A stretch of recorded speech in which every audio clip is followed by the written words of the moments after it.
Amigos, buenas noches, bienvenidos a 24 horas. Les ofrecemos disculpas por este retraso, 20 minutos de retraso. Sufrimos un problema técnico que se nos fue de las manos, pero ya estamos con ustedes. Y vamos a empezar con las noticias. La asambleísta Ana Galarza fue destituida hoy por la Asamblea Nacional con 91 votos afirmativos. La acusaron por gestión de cargos públicos y uso de documento falso. Hola, Diana. Hola, Mildred, amigos, muy buenas noches. Ana Galarza se convierte así en la tercera asambleísta de este periodo en ser desvinculada de su cargo en menos de 2 años de funcionamiento de esta asamblea.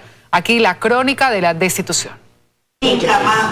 La suerte de Galarza estaba echada, su futuro político dependía de los votos. Aún así, asistió a esta sesión. Cuando llegó, saludó con todos sus compañeros. Muchos se le acercaron para brindarle apoyo. Durante la sesión, ella entraba y salía del hemiciclo legislativo. Mientras las bancadas se reunían, concretaban las últimas acciones, conversaban.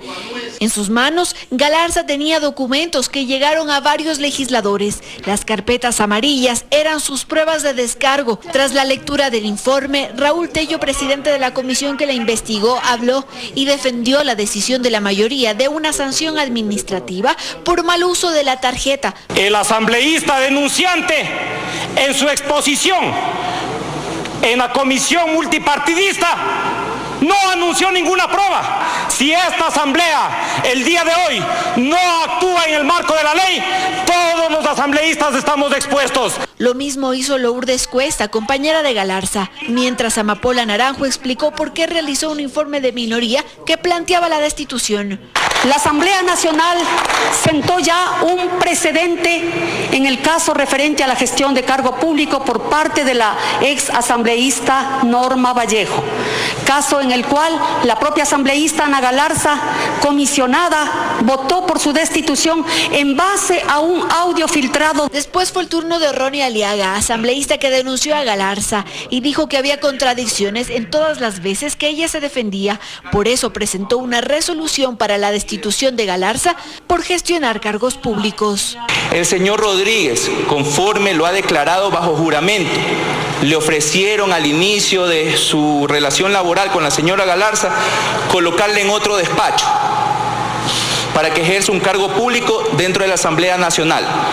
El ofrecimiento se consumó. Y fue el turno de Galarza. Ella un tanto diferente, su tono de voz fue muy pausado, suave, nada que ver con sus participaciones anteriores en el pleno. Incluso se esperaba que dé a conocer los nombres de personajes de gobierno y de periodistas que supuestamente querían su salida del Parlamento, pero no lo hizo. En medio de su defensa explicó que nunca gestionó el cargo de Lenín Rodríguez y reconoció que se equivocó tras usar la tarjeta electrónica, por lo que pidió disculpas. Seamos los primeros en respetar la ley, dejando a un lado cualquier tipo de presiones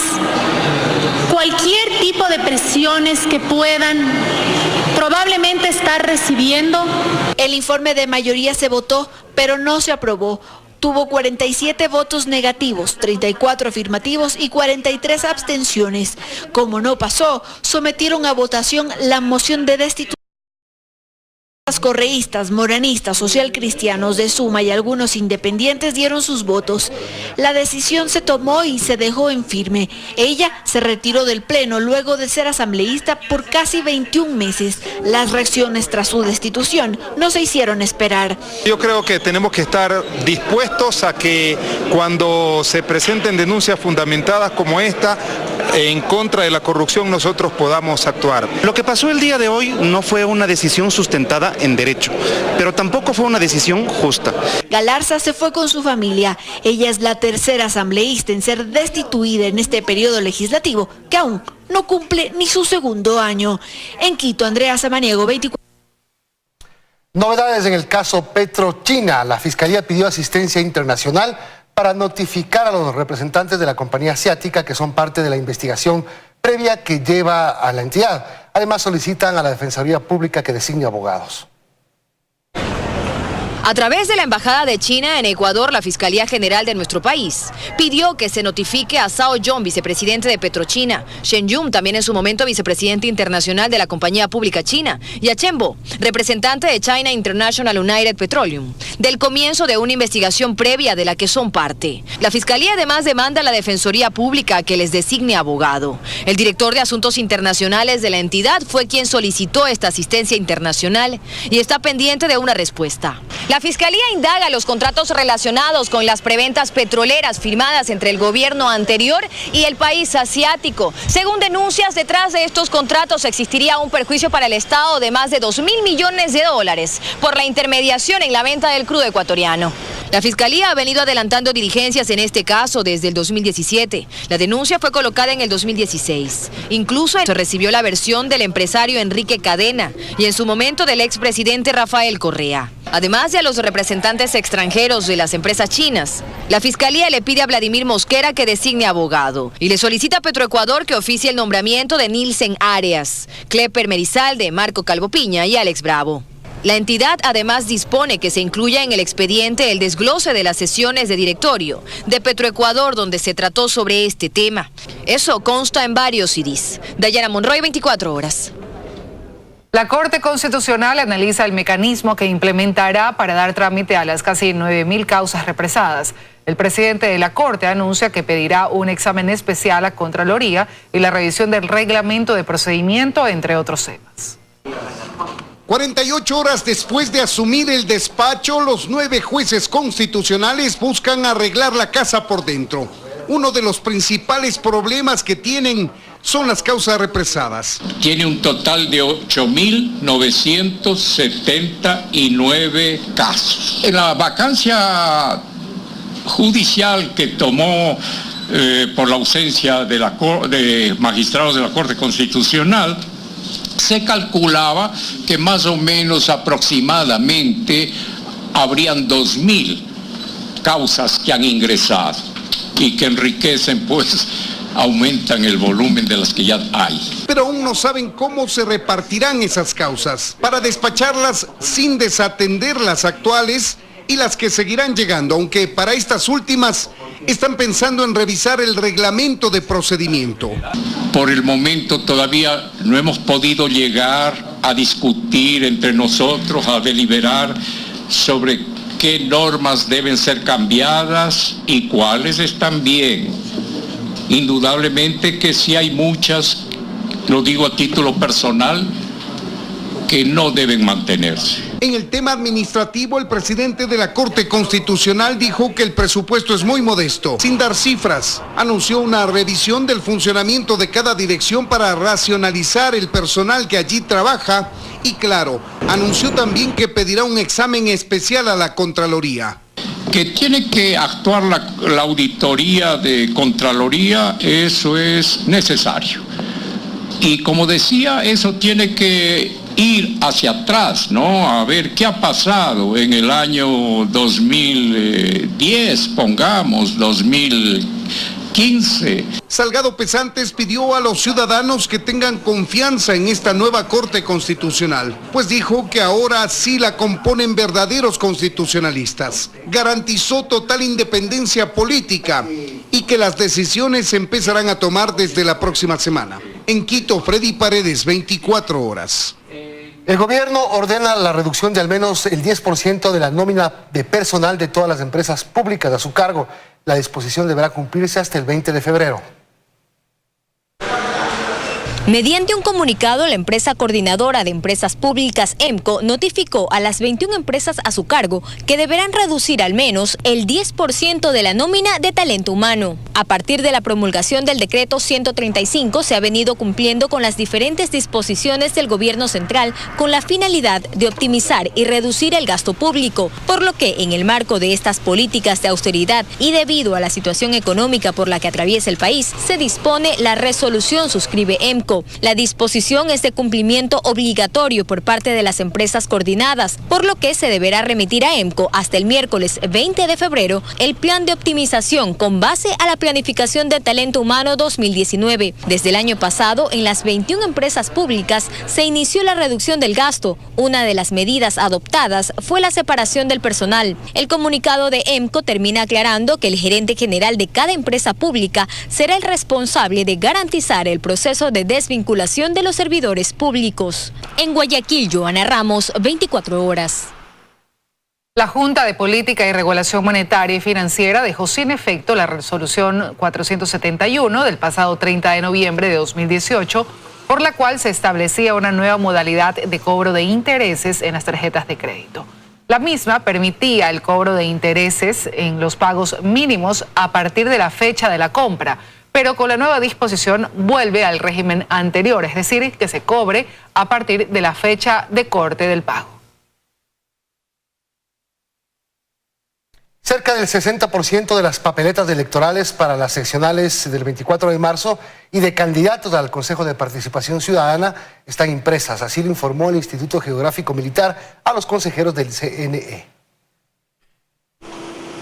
Avanza la impresión de las papeletas y documentos electorales mientras aún hay apelaciones pendientes por resolver en el Tribunal Contencioso Electoral. Sin embargo, de acuerdo con las autoridades del CNE, esto no retrasa el cronograma de impresión que lleva adelante el Instituto Geográfico Militar. Conocemos que hay algunos procesos en el contencioso electoral, esperamos la respuesta de ellos, pero no son las provincias que en el orden, inclusive cronológico y planificado con el IGM, están como se ha acordado. Este organismo, que lleva 35 años elaborando este material, informó acerca del avance en la impresión. Al momento nos encontramos con 57,73% de 81 millones que hablamos de papeletas.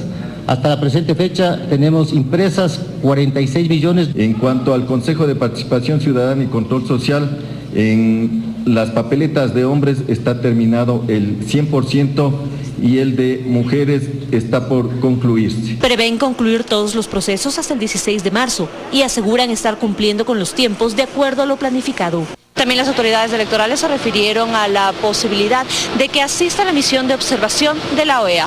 Así lo explicó el consejero Luis Verde Soto. Yo estoy de acuerdo con que los observadores internacionales de la OEA vengan al Ecuador, siempre y cuando se comprometan con cumplir su rol de observadores y se comprometan con la democracia ecuatoriana y solo con ella. Y después de que el superintendente encargado de la Supercom confirmara que no están realizando monitoreo de medios para la campaña, la presidenta explicó que también esperan apoyarse en Participación Ciudadana. Este organismo solamente monitorea a 11 medios nacionales de los 700 habilitados. Con Participación Ciudadana y la colaboración dentro de las posibilidades que sí las tiene la superintendencia. Nosotros como CNE también tenemos una infraestructura que también compensará ese vacío que tenemos en estos 3 días. El día de hoy se adjudicará a la empresa que efectivamente ganó. Esto cuando llevamos ya 3 días de campaña electoral en la que participan más de 80,000 candidatos en todo el país. En Quito, María Gracia Acosta, 24 horas.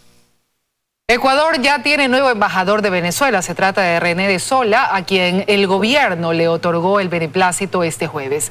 Sola hizo un llamado a la paz a los ciudadanos venezolanos que residen en el país. El gobierno concedió el beneplácito a René de Solá como embajador de Venezuela en Ecuador. El diplomático fue designado por el presidente interino Juan Guaidó, a quien Ecuador lo reconoce. En el comunicado de Cancillería se detalla brevemente la trayectoria de René de Solá. El señor de Solá Quintero es un abogado venezolano radicado en el Ecuador desde hace más de 14 años. Se graduó en la Universidad Católica Andrés Bello de Venezuela, cuyo título fue reconocido por la Universidad de las Américas. El señor de Solá es miembro del Colegio de Abogados de Pichincha, miembro del Consejo de la Federación Interamericana de Abogados, entre otros. Por su parte, el nuevo embajador René de Solá agradeció a los dos gobiernos por la designación y llamó a la unidad a los ciudadanos venezolanos que residen en Ecuador. Agradecemos al gobierno de la República del Ecuador y al pueblo ecuatoriano por su compromiso con la democracia, así como a la Asamblea Nacional de Venezuela por la confianza depositada. Asumo con responsabilidad esta posición. A todos los ciudadanos venezolanos hacemos un llamado de unidad, fuerza, inclusión y tranquilidad ante el momento histórico y democrático que vivimos en nuestra querida Venezuela. Y vinimos en busca del cuerpo diplomático que continúa laborando en este edificio. Sin embargo, los encargados nos manifestaron que no darán declaraciones hasta que el gobierno de Nicolás Maduro los autorice. Las autoridades ecuatorianas días atrás fueron claras en que no se lo reconocerá. Más noticias, amigos. Cifras alarmantes dieron a conocer varias organizaciones en torno a la situación de niños y adolescentes en el país. El embarazo fue uno de ellos y al respecto señalaron que 6 niñas dan a luz a diario. 6 organizaciones lideradas por UNICEF en un conversatorio dieron a conocer cifras alarmantes en torno a la situación que viven niños y adolescentes.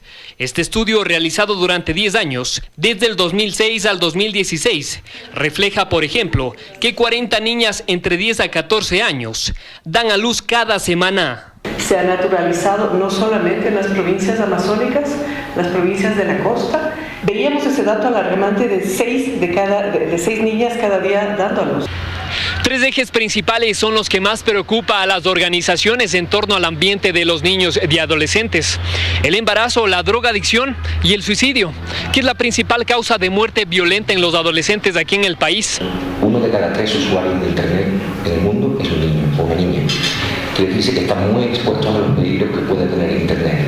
Es muy importante que los padres, que en el colegio, se les enseñe a los niños a discernir. El consumo de drogas y alcohol sigue siendo un problema común entre los adolescentes. 3 de cada 10 consumen drogas y beben licor. No podemos aceptar que con el pretexto de la crisis económica vayamos a desproteger más a los niños y las niñas y los adolescentes.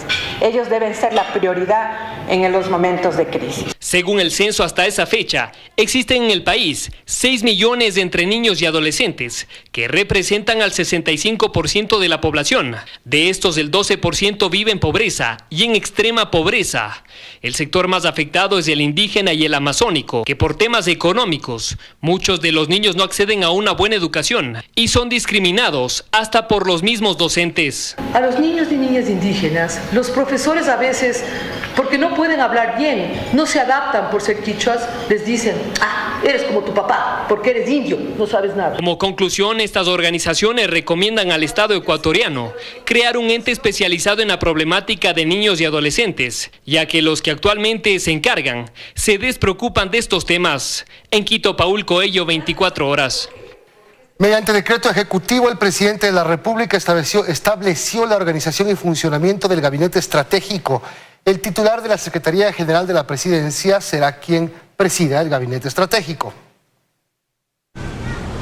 8 meses después de su creación por decreto, el presidente Lenín Moreno finalmente estableció también por decreto la organización y funcionamiento del Gabinete Estratégico, gabinetes sectoriales y otros espacios de seguimiento. El Gabinete Estratégico, que deberá coordinar la gestión de las diferentes instituciones de gobierno, estará conformado por el titular de la Secretaría General de la Presidencia, quien además lo presidirá, José Augusto Briones; el vicepresidente de la República, Otto Sonnenholzner; el titular de la Secretaría General Jurídica de la Presidencia, Joana Pesantes; el titular de la Secretaría Particular de la Presidencia, Juan Sebastián Roldán; el titular de la Secretaría Nacional de Gestión de la Política, María Paula Romo; el titular de la Secretaría General de Comunicación de la Presidencia, Andrés Michelena; el titular del Ministerio de Relaciones Exteriores, José Valencia; y el funcionario encargado de presidir cada gabinete sectorial. El decreto 660 establece también que los gabinetes sectoriales serán instancias de obligatoria convocatoria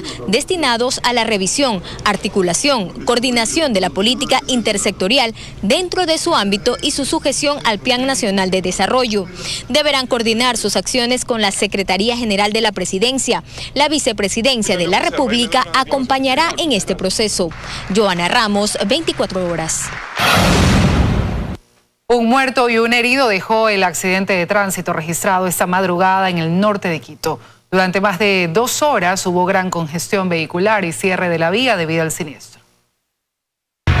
Fueron transeúntes de la zona que captaron el momento en que se incendió un vehículo en las calles Mariscal Sucre y Fernández Salvador en el norte de Quito, debido a un accidente de tránsito. Un vehículo tiene una pérdida de carril y estrellamiento con la baranda que divide el carril normal hacia el deprimido. Lamentablemente del suceso el vehículo se incendia. Producto del siniestro, el conductor falleció calcinado, mientras que su acompañante de 18 años fue trasladado a una casa de salud cercana. Si de pronto algún familiar me escucha o me puede ver por el medio de comunicación, le rogaríamos que se acerque a la morgue para poder identificar en vista que se encuentra totalmente calcinado el señor conductor. Para sofocar la llama llegaron alrededor de 24 efectivos del Cuerpo de Bomberos de la capital, además Policía Nacional y miembros de la Agencia Metropolitana de Tránsito, debido a la gran congestión vehicular que se registró. La vía en sentido sur-norte estuvo cerrada por más de 12 horas. Las personas que a diario ocupan la avenida Mariscal Sucre exigen mayor control y señalización, ya que no sería la primera vez que se registra un accidente como este. Fernanda Ceballos, 24 horas. 13 sujetos fueron detenidos cerca de las Islas Galápagos por tráfico de sustancias sujetas a fiscalización. Un cuerpo guardacostas estadounidense detectó la novedad y detuvo a los ecuatorianos a bordo de una embarcación en la que llevaban más de 600 kilos de droga. Los estadounidenses entregaron a los aprehendidos y la evidencia a las autoridades ecuatorianas.